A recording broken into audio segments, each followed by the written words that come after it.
Push-ups are one of the most fundamental bodyweight exercises and are very popular.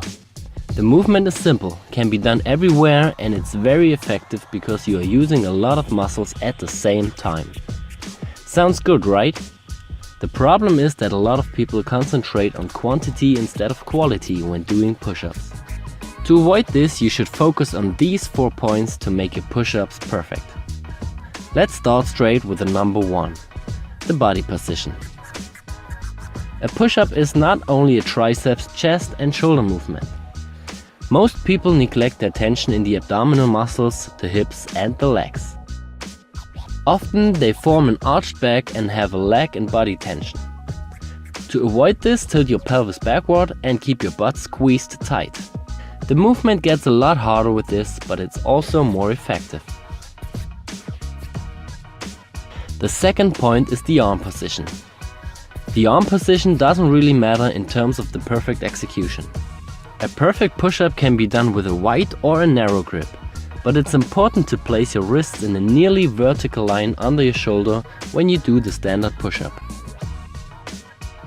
There are still exceptions for that rule, for example when you are doing pseudo planche push-ups, which puts the focus more on your shoulder.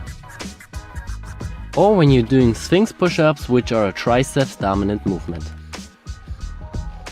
If you are working with standard push-ups and choose a wider grip, it involves the chest more than a close grip, and a close grip sets the focus more on your triceps.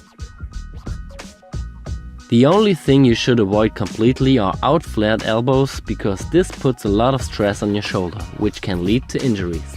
The closer you place your arms to the body, the more your elbows point backwards.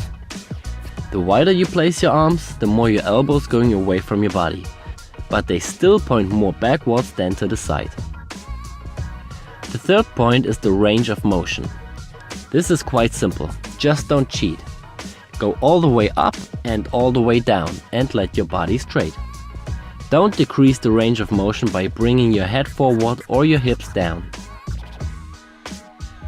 The last point is the shoulder blade movement. This is a very neglected point. When you are going down, your shoulder blades come together, and when you're going up, they go apart. You should also focus on pushing them downward instead of upward. But don't forget, there's still difference between a passive and an active way of this shoulder blade movement. If you are too weak in the shoulder girdle, your shoulder blades come together because you are not able to hold your body against the gravity. You can see this especially at the top of the movement. When you are going down, always focus on the tension and an active shoulder blade movement. Don't let yourself fall down into your structures. If you consider all those points and try it on your own, you will notice that it's much harder to do. Maybe your amount of maximum repetitions will drop, but that doesn't matter. Always focus on quality over quantity, and you will be rewarded with progress and a healthy body. If you have any questions to this topic, just leave a comment. Thank you, Alex.